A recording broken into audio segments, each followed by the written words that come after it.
Hi, I'm Dr. Tanaya and today I'm here with a very special episode of Dr. Cuterus.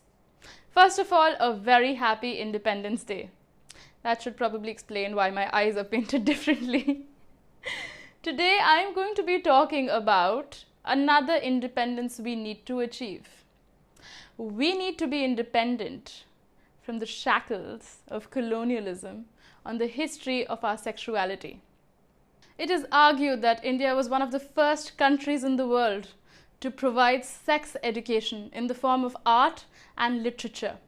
Literature for the people who were literate and art for the people who were not literate. I mean, talk about inclusivity. Somewhere between the 1st century to the 6th century, we got the Kama Sutra.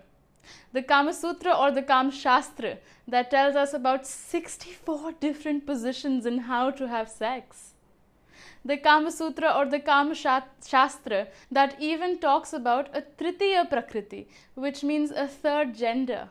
From 1500 years ago, we have Jain traditions that talk about the difference between sex, sexuality and gender in the form of Dravya Sharir, which talks about your biological sex, Bhav Sharir, which talks about your sexuality, and lastly, Vyat Sharir, which talks about your gender.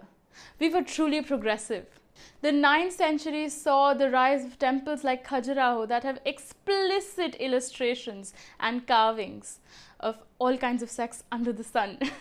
They have animal sex, they have oral sex, they have group sex, they have penis and vagina sex, they have anal sex, they have all kinds of sex.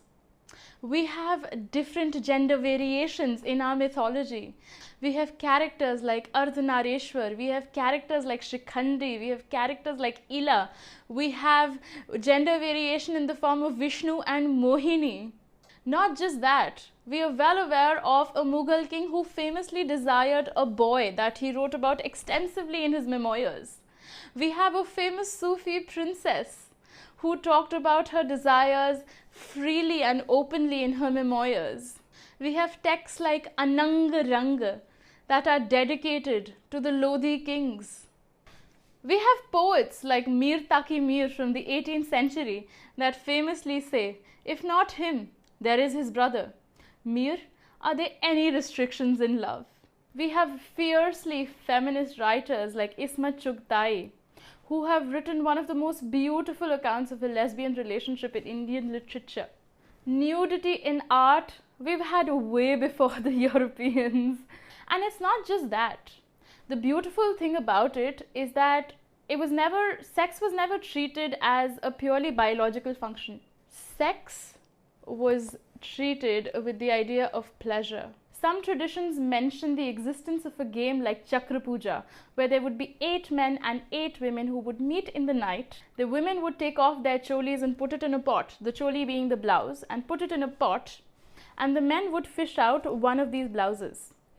Whoever's blouse they would fish out would be their partner for the night. We've had such a sexually liberated environment even in our traditions.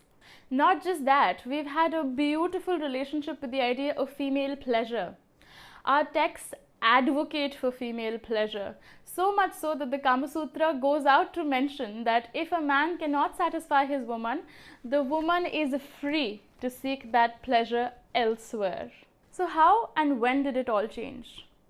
Well, the British came in. The British came in and they imposed their Victorian morality on us.